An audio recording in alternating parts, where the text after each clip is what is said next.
Hello there, and welcome to the Stay Off My Lawn podcast, where we'll have a little fun, lots of laughs, and discussions on the common sense that needs to be applied to a lot of today's world news issues. And now, the disclaimer. Stay Off My Lawn is not intended as legal, medical, or financial advice. Void where prohibited. No purchase necessary to win. Open to legal U.S. residents 18 or over in the contiguous 48 states. Any resemblance to anyone living or deceased is purely coincidental. Actual price may vary. Only use as directed. Not a member of FDIC. And now, here are your hosts, Mike and Richard. Here we go. I think that indemnifies us from just about everything, even games. Just try to sue us. I think we're safe.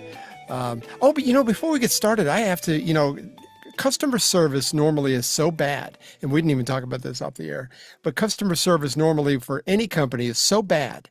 When you get good, you want to talk about it. And I have to give a shout out to Dyson. Really? I bought one of those stick vacuums. Yep. We didn't use it for about a week, and then we used it the other day, and then yesterday I used it again, and the little container, it's about this big, was getting full. So I went to empty it, and I hit the button, and the bottom wouldn't open up. I'm like going, and I went back to the manual, and it's like, that's all you should be able to do is pull back on that thing, and it opens up. It wasn't doing it. So I was like, I did everything I knew to do. I searched YouTube to see if there was anybody else had the same problem. Nothing. So I called Dyson, and I was only on hold about 5 minutes. I talked to an American guy named Rodrigo, so shout out to Rodrigo, and we chatted for a minute, and he sent me a link for a video chat so I could show him what it was not doing, what it should have done. And he goes, all right, we'll send you another one. I said, another one? He goes, yeah, we'll just send you another vacuum. I said, oh, okay. Do I need to package this back up? And because I already thrown away the box, I'm like going, oh crap. And if you get a new one, you can put it in that box. Yeah, I guess so. But anyway, I just kind of like, you want this one back? He goes, no, keep it. I'm like, okay. I mean, once it's filled up, I'm gonna have to throw it away anyway. But I mean, that was what a great thing of customer service. I got an email saying it was shipped, and it should be here next week. Yeah. I had some trouble trying to get into my, I've got one of those skylights that has pictures and stuff. And I got really good service right up until I couldn't get into the router to make the adjustments that he wanted. I went, oh, nuts. I got to get into that. So that's not their fault. I'll just call that one operator error. But he was very patient right up until then. Okay, well, no problem. we're going to do this. And I went, do what? Oh, man. Well, I set up a password, so I have it here. It should be fine. Wouldn't let me in. So I don't know what I did wrong. Operator error. So I got to get them back again. That reminds me, as far as password goes, we went and prepaid for our final arrangements, and they sent me the paperwork that we need to print out and everything and to have on hand. And so I went in there, and it was password protected. And they said it was, it's your first letter in caps, and the first letter of your first name, and then your last name all in caps, and then your birthday, the whole thing. So I was like, I typed it all in, and it wouldn't work. I must have made a mistake. I tried 7 times, nothing.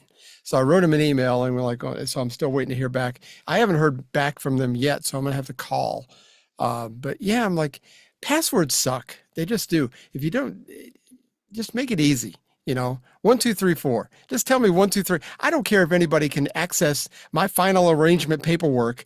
I mean, it's not like they're going to get a refund. Well, I don't plan on dying. Can I get my money back? I mean, whatever. Yeah, it's why did I have something that was that way too? It was like, what? Oh, it's from when I had my hip surgery, and the surgical hospital that I went to, that's all they do is surgeries there. It's called Force. I don't know. It's a program, and it's like, oh, so you had hip surgery. Here's the list of exercises to do, yada, yada, yada. Oh, and then like every 2 weeks, it sends you some new stuff. Well, you're now 7 weeks in or whatever, and here's what you should be doing, blah, blah, blah. You should be able to. Okay, well, I got the new one, and since I hadn't been into it since I got the new router, so it made me put passwords and all. Nothing worked again. No. I had it where all I had to do was put a fingerprint on it and get in, and it was done. Oh, geez. I spent an hour just getting in a silly little program. I Well, I finally just got in this stupid thing, but it was a pain to get in the first time and the second time when got I had a new router. We talked about that last week too. I just got a new phone. It's new to me. It's refurbished because I can't afford $1,400 for a phone, brand new. Come on. Anyway, I bought a new phone, so it's like I had to log into everything.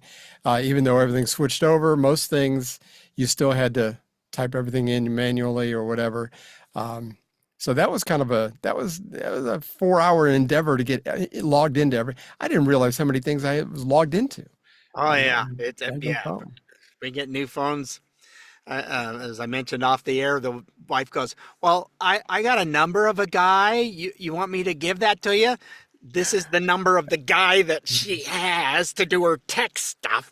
It's And like, if you call yourself, you never answer for some reason. So you don't. right. I don't think he's going to answer your call. Well, he is kind of snippy at times. He's snippy. He's bored, and he's just yeah. Yeah. Anyway, I guess we ought to get to it. Welcome to this week's episode of Stay Off My Lawn. It's April 21st, 2026, and this is episode number 159, or as some of the kids call it, 159. So 159. It's right, man. It's 159.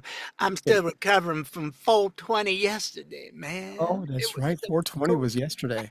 We stopped by the CBD store to get some lotion for my wife's. She's got she crochets a lot, so her hands get her Uh, arthritis kicks up and everything. So she had some CBD lotion that she used from a different company that went bankrupt or whatever. So we stopped in the CBD store. She goes, "It's 420 today. You get a discount." I was like, going, "Okay." So we got 20% off. It's like, okay. So anyway, yeah, that was kind of fun. I didn't know it was, I didn't think about it being 420. So I didn't. I saw Jesse and his Johnny was in the park in DC area apparently, and they're all in the park in the nation's capital sparking up. Man, dude, he's talking to them, and they're going, "What?" dude, did you walk through a skunk spray or something? Because it smells terrible. Somebody's blowing smoke in his face. He's getting a contact eye. He's not going to be Oh, able to do it. gee. He goes, "I still got to go back to the office." That stuff is strong now. I mean, you could Yeah. really do get high if somebody blows it in your face. He goes, "I'll go back to the office. Not sure how productive I'm going to be, but I'll go But back." dude, I can feel my fingernails grow. This is so cool. Anyway, Ah, 5 fingers. Cool. oh, this morning, JD Vance and his team are heading to Pakistan. We gotta shift gears here somewhere along the line. Dude, Don't JD you get- Vance and his team are heading to Pakistan. Uh, Oh, and somebody was going, Jennings, since we're on this stuff, yeah. she was saying she doubted that he was actually in Pakistan, that Oh, JD was actually in Pakistan. Oh, for crying out loud. if he's gonna lie about something, it's not gonna be about that. It I was a mean, her, and oh, she was an idiot. well, I mean, JD Vance. JD Vance Oh, isn't yeah. gonna lie about that. I No. mean, goodness gracious. Anyway, negotiations are not going well. Now, The Strait of Hormuz is not wide open, like some are saying. Trump is going to have to back up some of his threats, I think, and actually level some stuff in order to finish this. Because, I mean, right now, I think the midterms are toast anyway. Um, Mostly because us lazy Republicans, or not lazy, us busy Republicans can't get to the daggum polls and vote when it comes time in November because it's an off year. It's not a presidential election. No, Republicans are terrible about showing up at the midterms. Um, so anyway, yeah, so anyway, he's going over there, and hopefully they'll get somewhere. But like you and I were talking off the air, you were saying they are always puffing up their chest, saying they even are denying that there was talks today. So well, and you got the left propaganda machine media, the mainstream media that is taking stuff from the Iranians that is ir- erroneous. I tried to get that in. erroneous. Yeah, I wanted to try to get Iranians. Iranians, yes. Yeah, something. It Yeah. didn't come out. Iranians, Yeah, something. it's just lies from them. It's their propaganda going to our propaganda machine, who's retelling stuff that's not true in the first place. And, and ours has gotten worse. Our propaganda machine, it seems like you can see through it like used Neutrogena. I mean, it's gotten so bad. Anyway, That's a good one. Use Newton. Okay, sure. I stole that from Dennis Miller years ago. Sorry. But Oh, it's just it's pathetic because they weren't even talking about, well, the U.S. has put a blockade in because Iran went, oh, we can still do. Mm, talk to the ship that has a big ass hole in the side. yeah, Their it's engine's not working real well right now. when your Navy and Air Force are decimated, I mean, there's not a whole lot you can do. I mean, you can stand there and wag your finger and claim that, I don't know, maybe the rap is a little bit tight. I don't know what it is, but I mean, something is wrong with those people and the leaders over there. I feel again, and we've talked about this last week. I feel bad for the people of Iran, just like I Yeah. feel bad for the people of Russia and Ukraine. War sucks for the Yep. average everyday people. It just Yep. does. Well, and in Iran, they're finally coming out of their houses, and they've been how they're doing it. They don't have guns and stuff, but they've been attacking the IRGC. Mm. Excuse me, and some of them are defecting from the IRGC. They've got a civil war almost going on that we don't want to be part of this crap no more, and so they're coming out.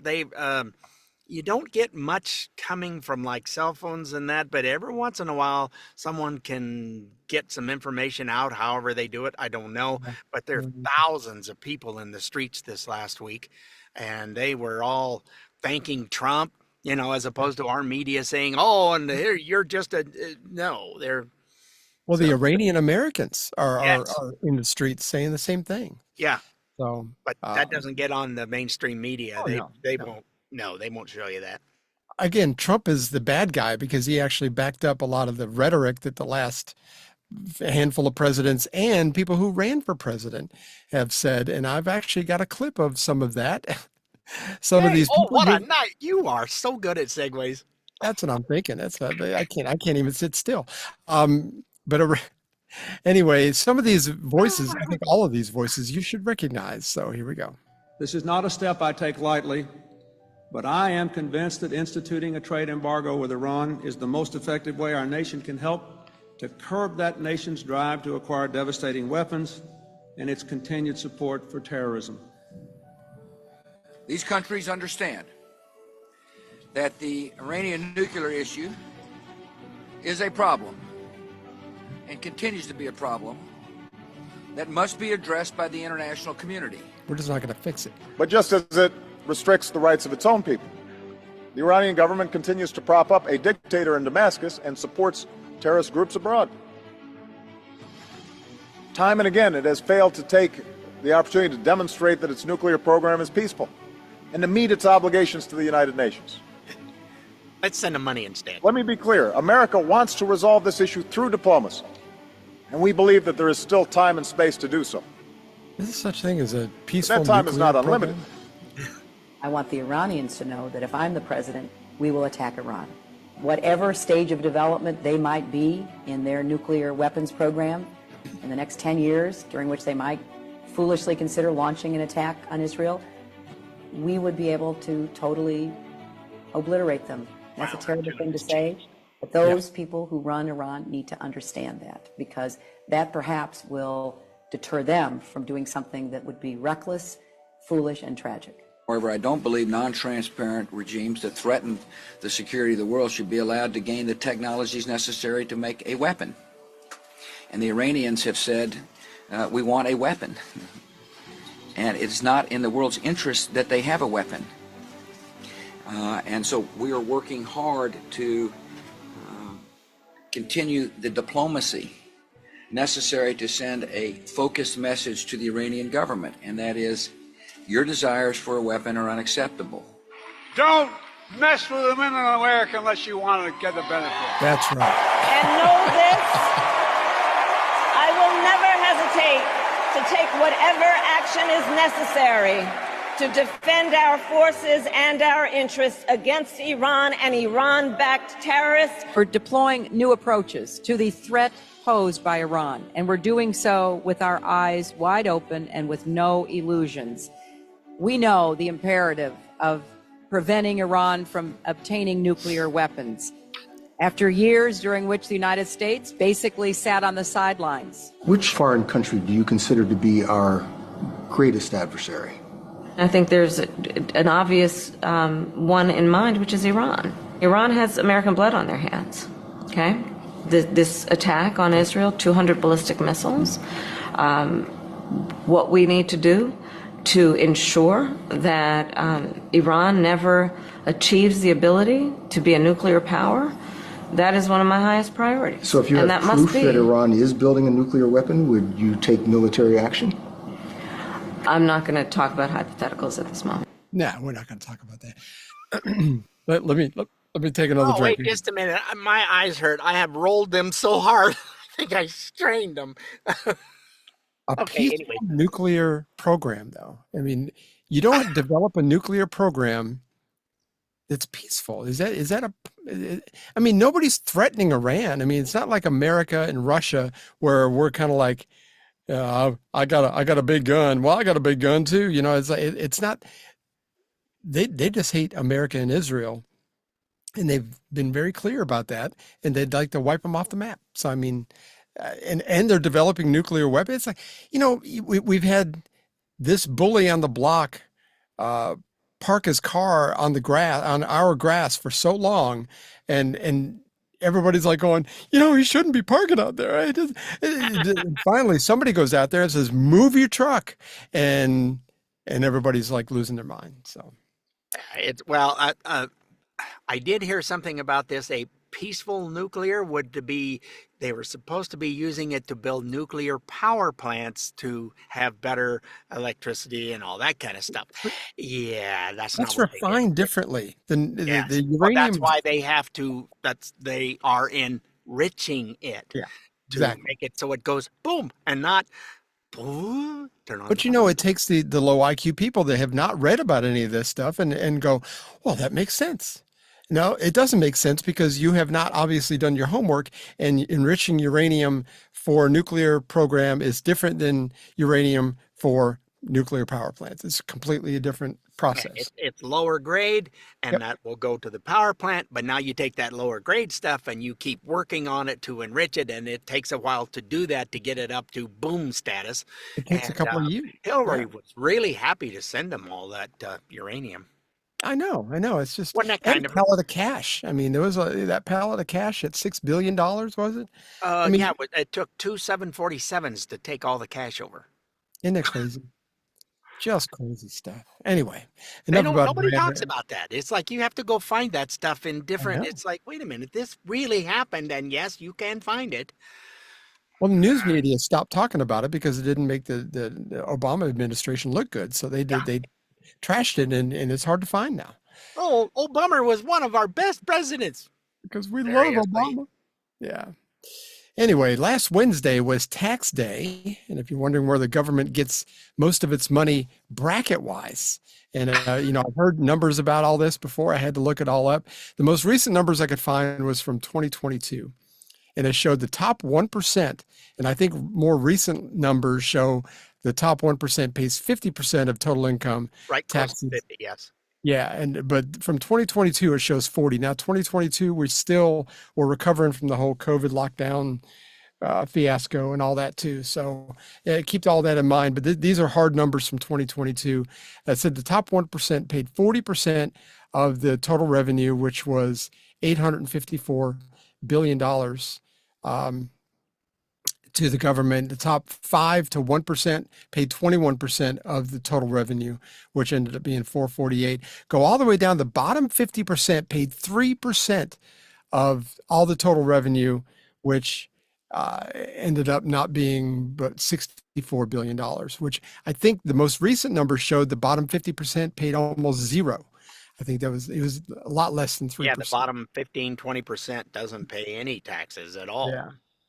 Now, if you're wondering who the top 1% are, in my mind, I figured somebody who made, maybe $4 million and higher or whatever, because there's a lot of CEOs out there that make a lot of money. But no, the top 1% are only earners making over $663,000 a year. That's a lot lower number than I expected. Yeah, I thought it would be at least close to 1 million, but that's Yeah. just barely over a half. Exactly. And the next bracket down, the ones who are in the 1 to 5% earn between 261,000 and 663,000. Now, I don't know anybody that made 663,000, but I do know people that have made about 250. So that would be in that upper tier. And the bottom 50%, that cutoff was they earned $50,339 or less, which includes 76.9 million taxpayers. So just so you kind of know where all the money is going. Plus, I think, and I didn't write this down, but I think in 2022, they brought in $2.4 trillion in revenue and spent 5.6 or It was a stupid amount of spend. Where is this money going to? We And I found think out where a lot of it was going with when they got rid of the USAID. yeah. Oh, USAID. yeah, definitely. No, that was all going, and it just did a loop and came right back to the DNC, who Sure is did. really sucking wind trying to get money right now. Oh, yeah. Oh, yeah. And the 2025 numbers, the preliminary numbers that I saw, they brought in, I think it was $5 trillion, and we spent over 7. Republicans are just as culpable for all this too. Yep. So There's too many rhinos in Congress, and I still like how the Democrats are doing the tax the rich. How's that working out for you in New York, Illinois, Chicago? There, you got California. They're leaving in droves. You finally hit that point where they go, you know what? We were thinking about moving anyway. Screw it. We're out of here. I know that happened when we had, for lack of a better term, snowmageddon. We had 23 inches of snow, and we're not built for that out here. And a lot of the metal buildings that they were housing onions and all that they would package up and send out and whatever, all that snow load on those little metal roofs just went, they all crumbled in. And he said, I've got to rebuild anyway. I've been thinking about moving across all they had to do was move like 20 miles across the border, not even that far, probably about 15, and they're in Idaho. He said, I grow the stuff in Oregon. I don't care. You growers are still there, but my business won't be in Oregon anymore. And a lot of them moved out. And as tax the rich, you can only tax so much. They're already paying 40% of it. And we've got a news story on that too coming up later on in the show. But that's really the thing. It's like you think about the total revenue for the country. If they bring in 5 and spend 7, it's sort of like you and I making 50,000 a year and spending 70,000 a year and wondering why I'm not making enough money. It's not that I'm not making enough money. It's that, 50 grand a year back when you and I were working was pretty decent. Not anymore. But it's not that we're not making enough. It's that we're spending willy-nilly. And that's the best way to put it. I think that's the problem. Yeah. Nobody cares about a budget. Idaho, we have to be balanced every year. Yeah. Our state doesn't allow this negative. No, it's like, well, we don't have enough coming in. It's got to be cuts. And people go, what? But and they're not really cuts. They're just, you're not going to get an increase this year. Right. But they love to paint that as cuts. Oh, yeah. It's the same way. We've always had a surplus, and in certain ways that they give us refunds on that surplus a lot of times. Yep. I mean, we've had a couple of $500 deposits in our account some years, and it's like, okay. When things are good, things are good. We've got a lot of industry moving here, even though we still have state income tax. But hopefully places like your state and my state are taking note of what New York and California are doing and how they're trying to, like you said, tax the rich and tax the soup out of people that are actually earning good money. Hopefully they've taken notes and they go, hopefully we don't go down that route. Yep. Everybody gone. You want to do the FAA before we have a break? Yeah, let's do that one. We're gonna. That's just kind of fun. We're gonna file this one under That's just weird. Yeah, and the FAA is investigating some weird things being broadcast by pilots of commercial aircraft. This is at Reagan National Airport. And this is a news story. This actually was reported on by a local affiliate there in Washington, D.C. And there's a guy on here that tries to back up these pilots. Anyway, we'll talk about it after it's done. Here we go. United 1678, runway 19 cleared for takeoff. This is what you typically expect to hear when listening to air traffic control. America 2497, runway 19 clear to land. Flights getting cleared for takeoff, and flights getting cleared to land. But this? You guys need to be professional pilots. Yeah, that actually happened here at DCA a couple of days ago. But in order to understand this story, you got to know a couple of things. Let's listen to it again. Meow, meow, meow, meow. Okay, so when pilots talk over the radio, there are a bunch of different frequencies that they can use depending on where they are in their flight. One of those frequencies is known as GUARD. GUARD is typically reserved for emergencies only, but it's monitored by everybody. Now, GUARD is pretty quiet most of the time, but every once in a while, you can hear something like this.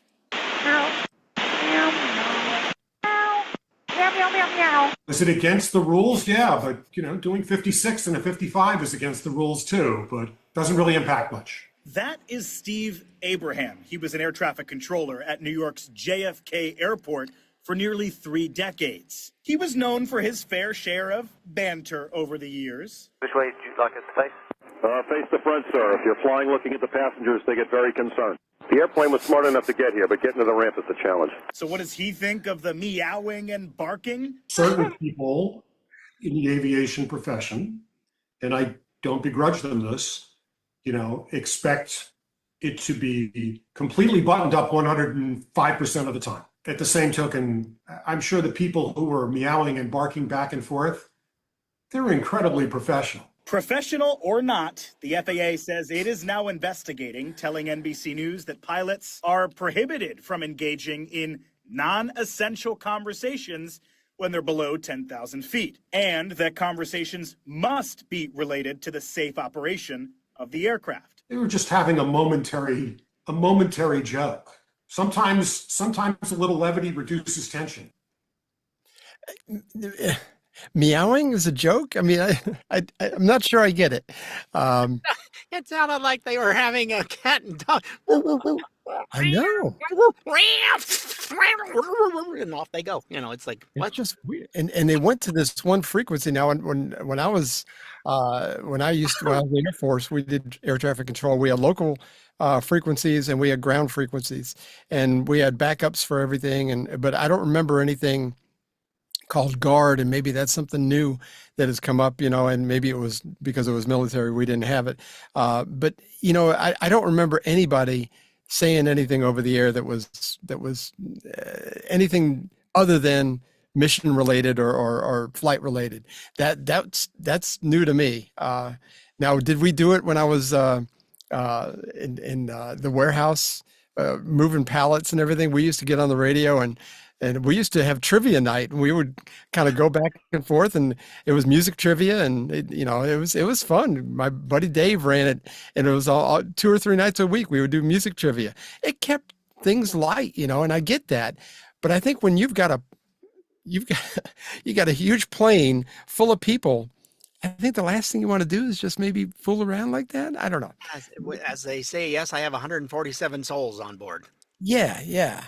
Maybe. Okay, so can we get to the ground and then? Yeah, I've been on one of those where when it landed, it felt like the wheels were going to come up through the floorboard. Oh yeah. Wham, and then wham, and he comes on and goes, "Yeah, I'll try to do better next time." Really? Because you didn't tell us that until it was, bam, bam, get to the end. Okay, get off. Were you napping this time? I mean, what happened this time? That's the worst landing. American Airlines, who is no longer functioning, I guess. No, I think they're trying to actually. I read about this yesterday. Oh, they're trying to merge with somebody. Merge with United. Yeah. Yeah, that's who it was. I went, wait a minute. I did hear something about that. And then I saw a listing of the highest rated airlines in the country. And Southwest was number 2, which is what I expected them to be way up there because I've flown Southwest so many times. I've actually got a friend that was a stewardess with them for 28 years or whatever. She loved the place and the company treated her well and the whole thing. So, I mean, it's a great situation. But number 1 was Spirit Airlines. Now, I know, I would have never guessed. My wife has flown with Spirit before, and it felt like you were taking a cab ride in a Yugo. You know, I mean, it Yeah, I did. No. wasn't exactly what you would expect. But Okay. I don't know. I guess we need a break. When we come back, we're gonna talk a little bit about the ballot. Huh? We've worked so hard up to now. I know I need a break. I need a breather, man. I did not have a break with that woman.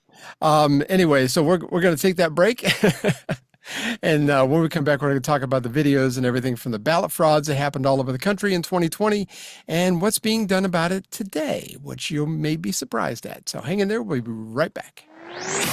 If you're in our demographic, it might be a good time to go and pee. We'll be right back in just a minute. Bud Light presents Real Men of Genius. Real men of genius. Today we salute you, Mr. Airline Meal Chef. Mr. Airline Meal Chef. Nothing relaxes a diner like a pleasant discussion of safety procedures should the restaurant suddenly fall out of the sky. Oh, no! Chicken or beef? Chicken or beef? Chicken, we're out. Here's the beef. Like chicken. Who ordered the heart-healthy meal? Probably not the guy who ordered the seatbelt extender. Excess baggage. So crack open an ice-cold Bud Light, oh Sultan of the Salisbury. Even though we're crammed in coach, our meals are first class. Mr. Airline Meal Chef. Bud Light Beer, Anheuser-Busch, St. Louis, Missouri. Oh, God, that was a segue. I know. I didn't even expect that. That was not planned. So, but you know, nowadays you're lucky to get a bag of pretzels on a cross-country flight. I mean, they don't serve you anything anymore. Had And again, the food was terrible thrown at anyway. me on Southwest. There was a whole group of us, and we just came from the bar because the flight was delayed like an hour, and we were playing on it was in Vegas, so we were playing on the I think it was video poker.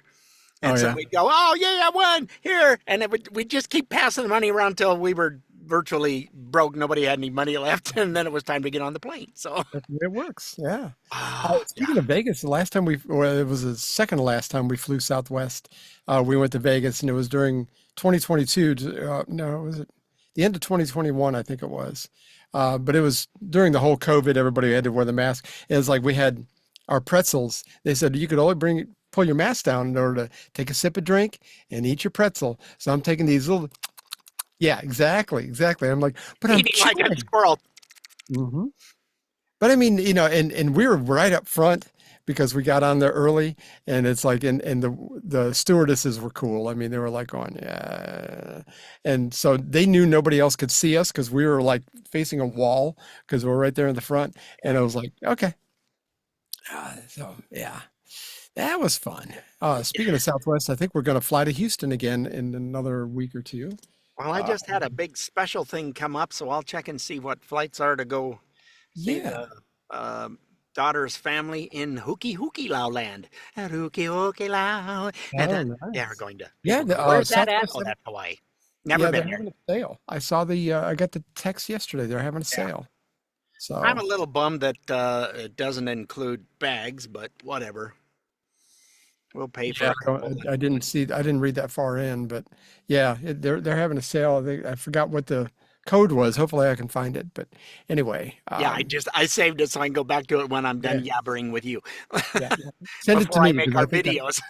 I think I deleted it. So yeah, do that. If you want me to send it to you, I'll send it. Yeah, if you don't mind. Yeah, totally I'll do that when we're done. Or when I get Anyway. bored. I don't know.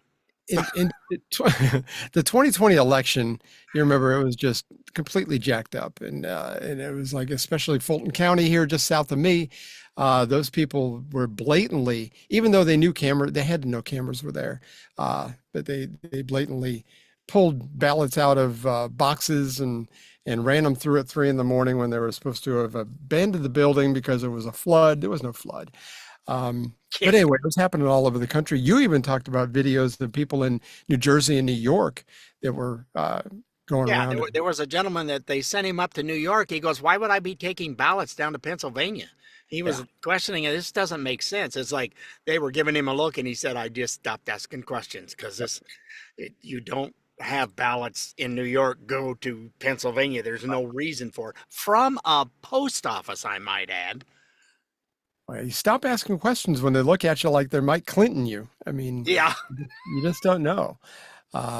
But it seemed like nothing will ever happen and nobody is going to be held accountable. At least that's my, and I'm normally an optimist, but when it comes to politics, I think I've really become a pessimist when it comes to this stuff. But Marie Bartiromo asked FBI Director Kash Patel about this, and he actually had a surprising answer. Here it is. Let me ask you about the mission, because every time I see President Trump, he says this repeatedly, that the election was rigged in 2020. I mean, he says it all the time. We all know that. And it's almost getting lost because he says it so much. You've been at the FBI now 14 months. Have you done anything about that? And do you have anything to tell us about that? Absolutely, Maria. Look, I've been with the president nearly since day one on this. As I told you earlier, I was the one that led the effort with folks like Trey Gowdy, Johnny Ratcliffe, and Devin Nunes to expose the corruption that tried to thwart President Trump's first presidential election run. And we saw the FISA abuses there. And I lived through it, and the media came at me then, too. That just shows you that when you're over the target, you keep pummeling the target because the media is going to try and pummel you. We are not going to take this and have not taken this laying down. We did already indict former Director Comey, and that's going through the judicial process. But we also, at this FBI, even though we uncovered what we uncovered back in the House Intel days, I had to come in here and find rooms that they hid from the world. I had to come in here and find access on our computer systems in restricted and prohibited case files that they purposely put in places for no one to see and find. We have found all this information. We are working with our Department of Justice partners, and I am never going to let this go, because they not only have personally attacked the presidency of the United States and President Trump, but they tried to thwart our elections and rig the entire system. And that is not something that is going to stop. That is not something I'm going to allow on my watch. But you just have to remember, they built this disease temple over 20 and 30 years. We've got all the evidence. I can announce on your show that we've got all the information we need. We're working with our prosecutors at the Department of Justice and their Attorney General Todd Blanche, and we are going to be making arrests. And it's coming, and I promise you, it's coming soon. Again, I'm so used to Pam Bondi making these kind of threats. I'll believe it when I see it. Yeah. There hasn't been a perp walk, and I think that's what got her. She was big talk, and nothing was happening. Nothing. He's done the same thing. He's talked big, and not a whole lot has happened. And maybe he does need the DOJ to kind of like work hand in hand with him, and that's where everything has fallen apart.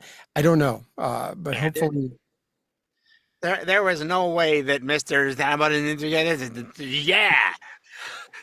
Got 81 million votes. Did not happen. The most votes in history. Yeah. Yeah. No. I'm not buying it. I'm not buying it. That's why they've been looking, and I've heard it in several of the blue states where there was more people voting than was registered. Oh yeah. Oh yeah. Huh. Really? What a shock. Yeah, I heard the whole state of Illinois. I mean, it was like more people voted. I mean, and it's so blatant. I mean, the numbers don't lie. I don't understand how. And I understand the media is going to be complicit in this, but I don't understand how they just kind of sweep it under the carpet and nobody's going to say anything. An older gentleman went in. He went to go vote. This is a story I've heard. Went in to go vote, and he says, "Has my wife voted? Can you tell me that?" Well, yes, she's already been in. She was in 2 or 3 hours ago. I missed her again. You know, she was always good about voting. It's amazing that she can get up from the grave and still make it here because it's one of her priorities. It's a miracle of life. Yeah. Love the miracle stories. Yeah. Yeah. What was it? The other the other meme that goes around every time there's a presidential election. It says, "When I die, make sure that I don't vote Democrat," or something like that. But yeah, I mean, come on. I mean, and that's where I think Chuck Schumer is trying to make this whole SAVE Act, demonize it, because they've been using this, like Cash just said, for 20, 30 years. This has been part of their program. Well, and it's not just him. If you listen to any of the Democratic pundits that get on one of these news shows, doesn't matter whether it's left, right, doesn't make any difference. They're all saying exactly the same thing. Here's the script for this week. Well, that one's not catching on. Here, let's try this one. And it's like they all got the memo. This is what you say. And it's just the most asinine thing to tell your constituents, if you will, and now they may be talking to the dead ones, I don't know, but that you're just too damn stupid to go get your a new ID or to be able to vote. What? I mean, these are not new rules necessarily. I mean, this is we're getting rid of people who don't have the real ID, like you and I were talking about, the star ID. Because you have to prove a lot for you to get that real ID. Well, and I didn't have my birth certificate. I have no idea. So I was born in Nevada in a little thing that's now it's the county seat of this podunk little county, and I send off, and it's expensive. It's like $50, and they send you back. Here you go. And it's like, it was not difficult. Here's where I was born. This is the county seat. I need to have my record. Okay. And they send it back with a stamp on it that it's legit. Yeah. Well, my daughter-in-law had to send off to get her birth certificate. I believe it was her. I think Barbara had to also, but back then it was like $5. I mean, it was like, and they sent you a raised seal, and there was nothing to it. But I mean, it wasn't so difficult that you just threw up your hands. I'm just never going to vote again. I don't have a birth certificate. I don't know if I was born or if they picked me out of the Cabbage Patch. I'm just too stupid to vote. I'm sorry. Yeah. I'm not the sharpest tool in the shed, but by God, I fingered it out. I'm telling you. It doesn't take a rocket surgeon. I mean, you can obviously, if I can do it. See, there's our proof right there. We've got proof. Remember when Mar-a-Lago was raided by the FBI back during the... Still on FBI, aren't we? Yeah. Oh, yes, Yeah. I do. When they took all those pictures of stuff that was not in the files that they brought with them and put down on the things that, wait a minute, that's highly classified. No, that was not in there. Yeah. Yes. Oh, I do remember that. Uh-huh. Well, they remember the Biden regime said that this is not us. It's the DOJ is doing all this independently, and the FBI is doing all this independently. It seems that the President Autopen had a little bit of a long nose on some of that. Clutch my pearls. He lied. Oh my gosh. Yeah. I like to always ask someone, does it hurt when your nose grows that fast? You'd think it'd pop out all those blackheads. But anyway, it'd squeeze them, I would think. Anyway, here is that story. Breaking tonight, a Fox News exclusive. We have new information that appears to directly contradict the Biden administration's insistence it had nothing to do with the Justice Department investigations into then former President Trump's alleged retention of classified material and the subsequent raid on his Mar-a-Lago home.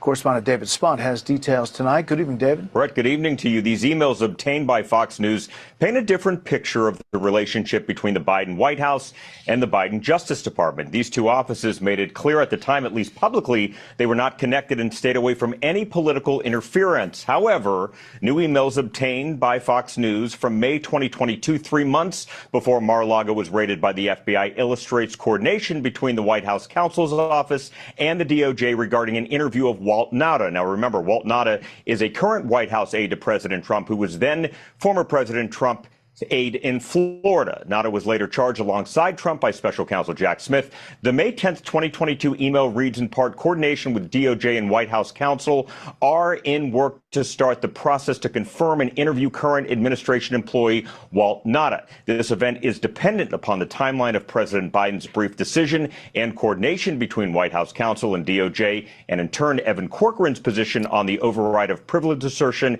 and whether or not he seeks an injunction to prevent access. That was written by an FBI agent, and Evan Corcoran, of course, one of Trump's lawyers at the time. This coming August, Brett, will mark 4 years since FBI agents raided Mar-a-Lago. A few days after that, then Attorney General Merrick Garland said this.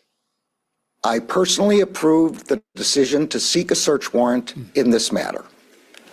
Second, the department does not take such a decision lightly.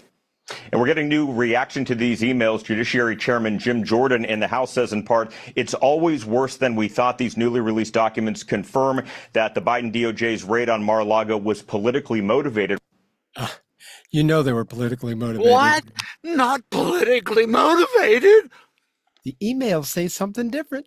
Today's news stuff is making my eyes hurt. If I roll them anymore, they're going to fall out. I know, every time I hear Merrick Garland's voice, I feel like my testosterone drops a little bit. I mean, he just sounds so wimpy. Well, it's because he is. And he whatever he's told to say, he said it, and it got on my nerve. He gets on my nerves. Anyway, I'd like to see him get perp walked too. Anyway, the next thing is the fraud investigation in California is seemingly heating up. The script is writing itself, seemingly. California is trying to pass legislation to prevent these types of investigations. The Nick Shirley Act is what the unofficial term for it is. But AB, blah, blah, blah, something, whatever. It's like, whatever. Assembly Bill 2642. I don't know what it is. Yeah, our buddy Wesley Austin explains this so well. Oh, I love Wesley.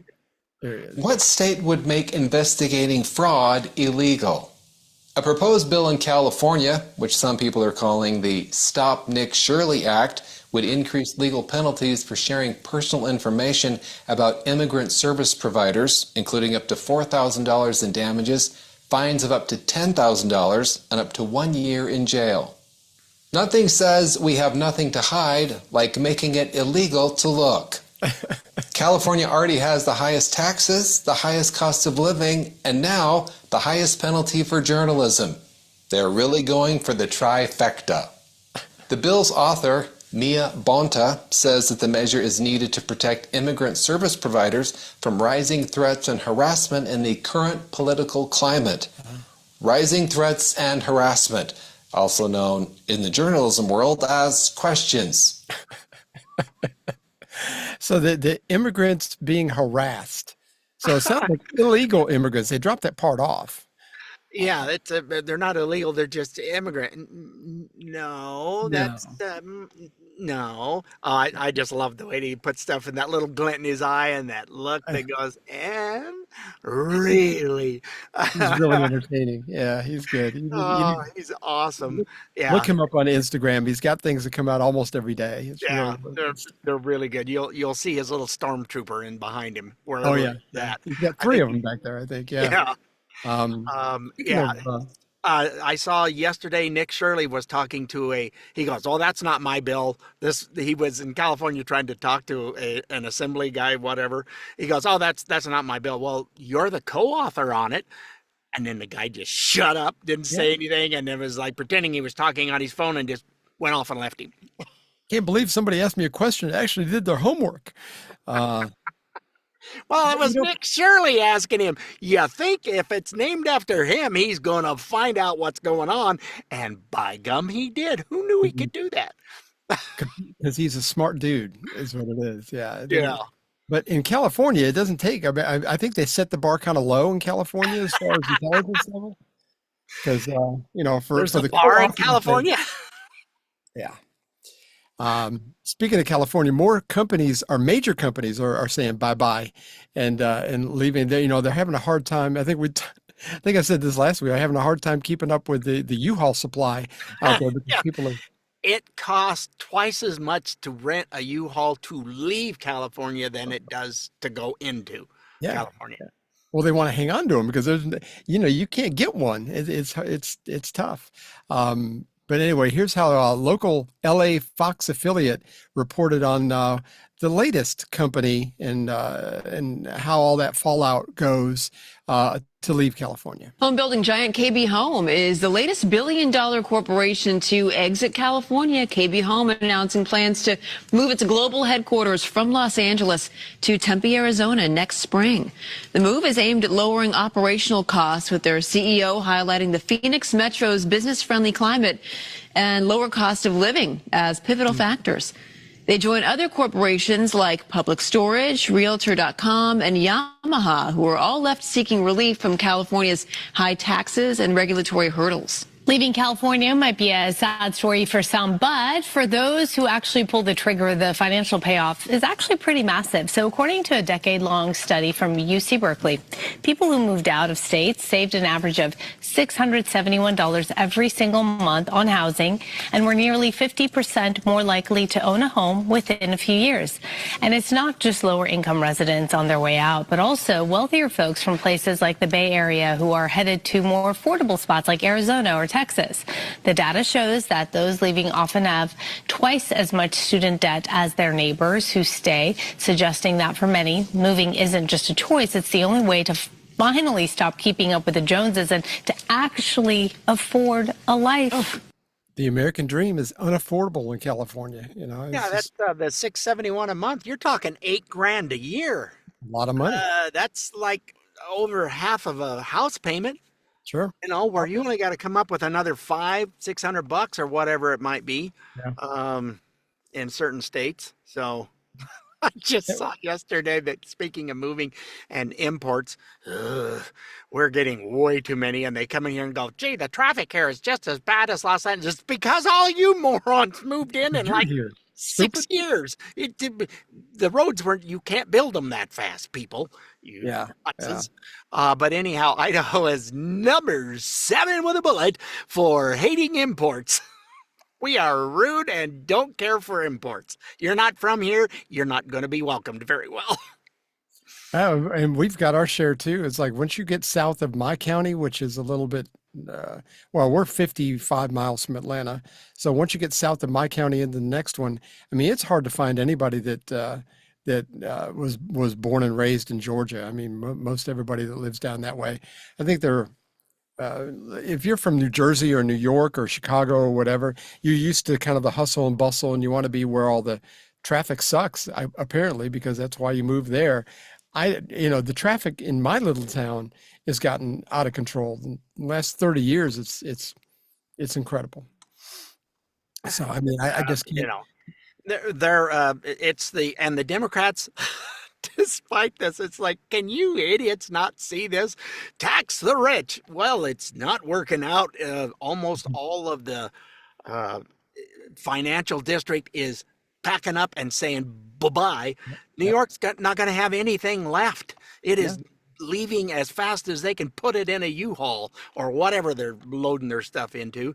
You got the same problem in Illinois, and we've talked about the Chicago Bears left Chicago. They're no longer even in Illinois. They went across the border. It's like 120 miles away. It's not that big a deal, but they're gone. And then you've got San Francisco. And some of the teams there are talking about moving out, and players don't want to go play there because they tax those guys up the wahoos just to play a game in California. Paying more taxes than they made. Yeah. In the last one in the Super Bowl was absolutely asinine. It cost him because he was there for the amount of time that they were there, a week or whatever it was. Yeah. And it cost him $600. It was the quarterback. And it cost him $670,000 to be in California and to earn the money to win the Super Bowl. Was it Boomer Esiason? Is that who that was? I can't remember. It was just this last year. Okay. Sam Darnold. Sam Darnold. Okay. Yeah. It was just with the Seahawks. It's just the stupidest thing you ever heard.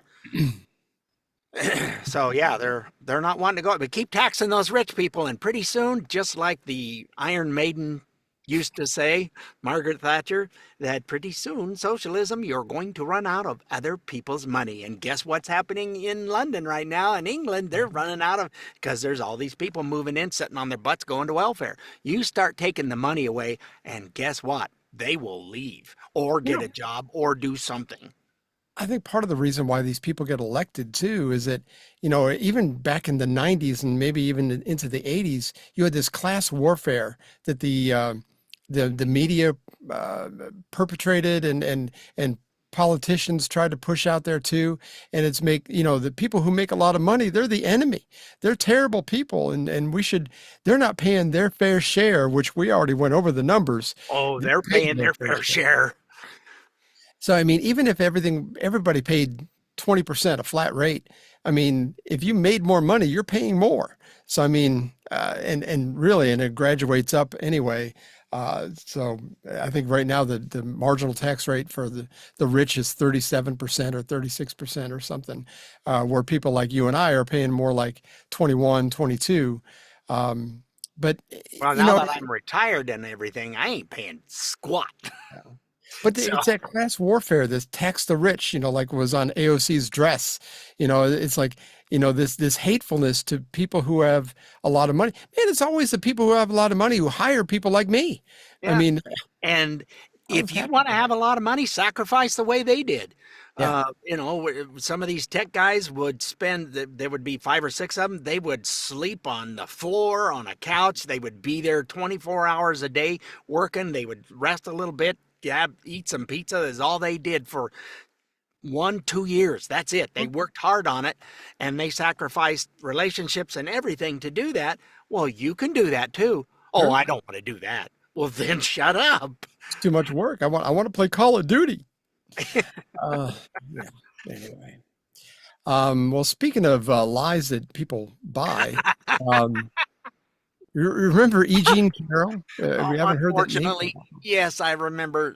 Just way unfortunately. Didn't you say you saw an interview with her just recently? Yes, they're trotting her out again right now, and it's like, why? I don't understand. It was, oh, yeah. I don't know why. It was some lefty podcast thing. It's like, really? Yeah. Again? And if you can remember, she accused Trump of rape, and a New York jury awarded her millions of dollars. I think it was like $15 million or something. And it wasn't for rape; it was for sexual assault. It was a civil trial. There was never a criminal trial. It was all civil. And civil, you're it was totally uncivil, but whatever. Yeah. And it was New York. I mean, those people are, they hate Trump anyway. A lot of people up there, but anyway, your burden of proof is nowhere near what it would be for criminal prosecution for civil trials. So anyway, I think most of us saw this as kind of a ruse that this was all going on.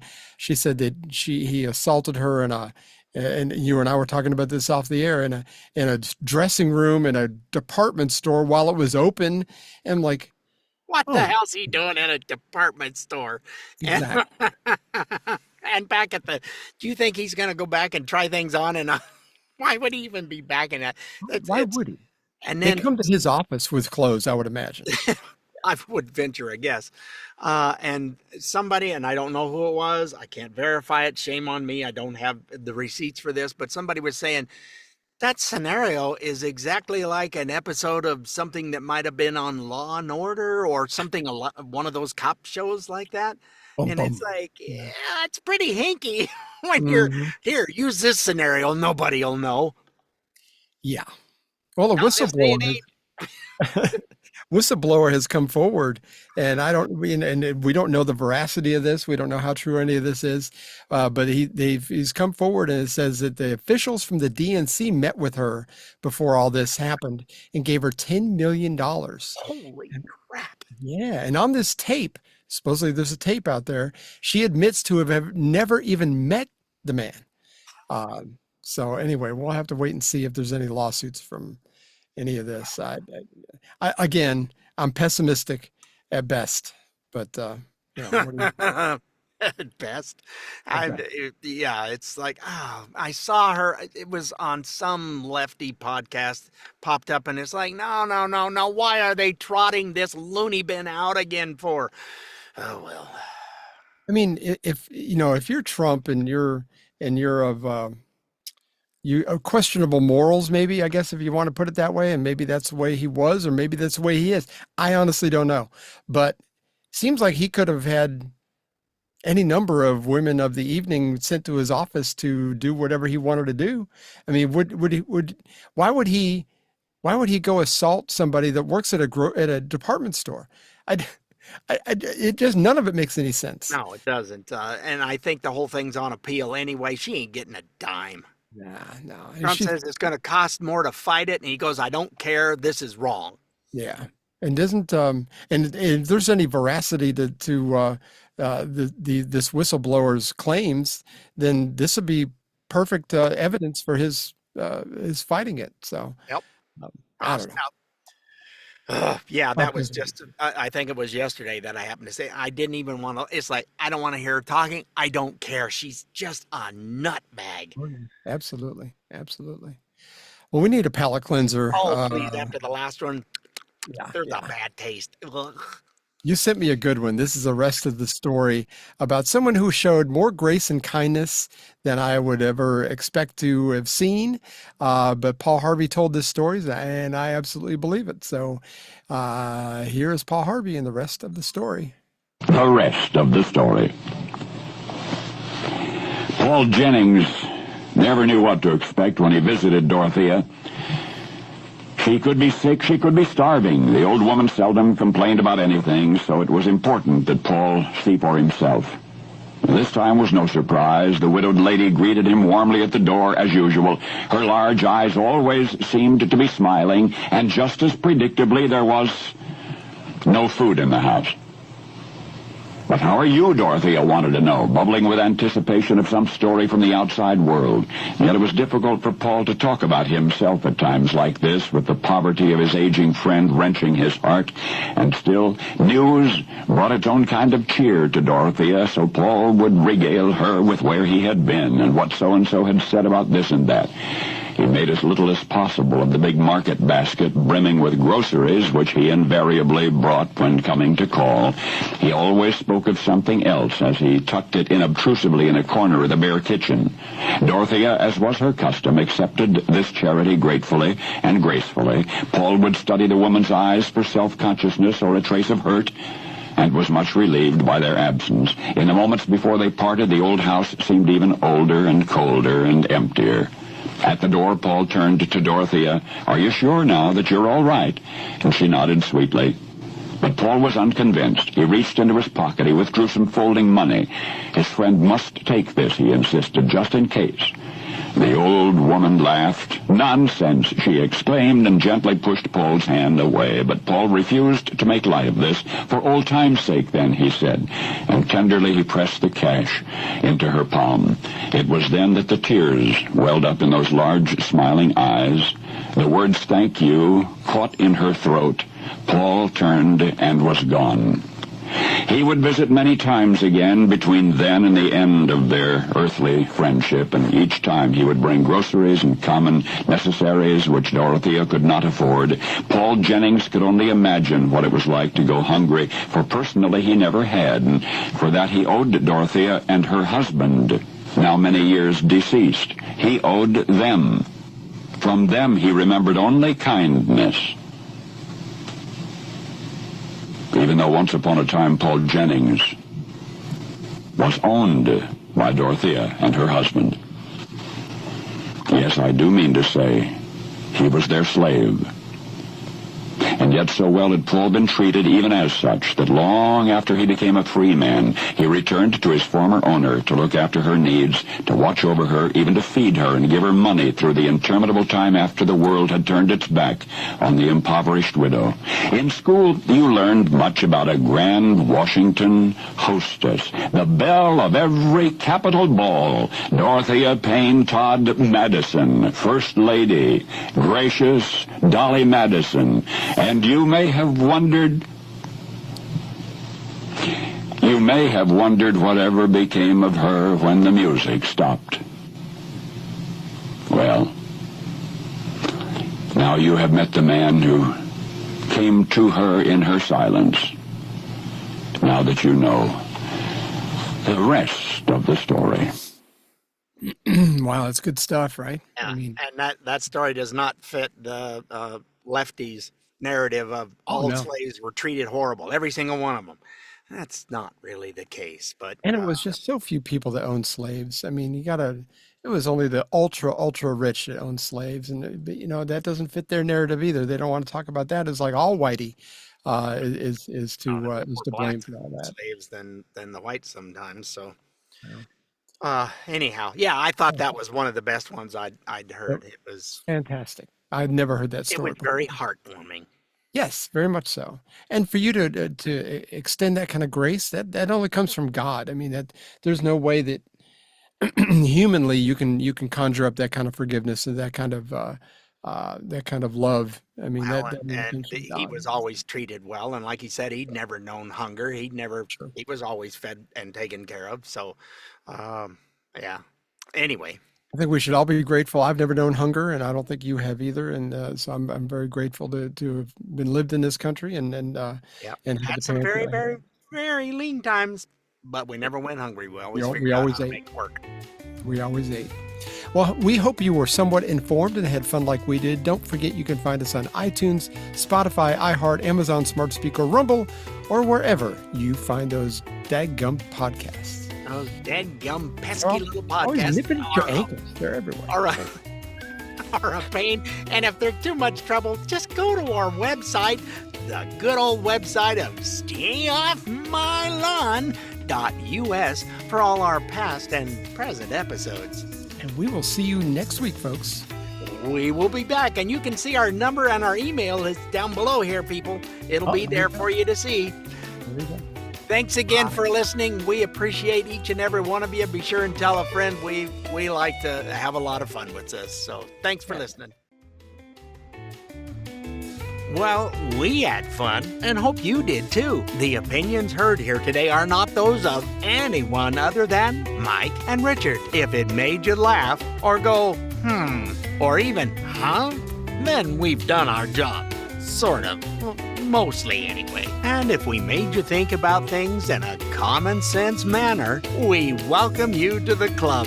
And if it didn't, then just stay off my lawn. See you next time.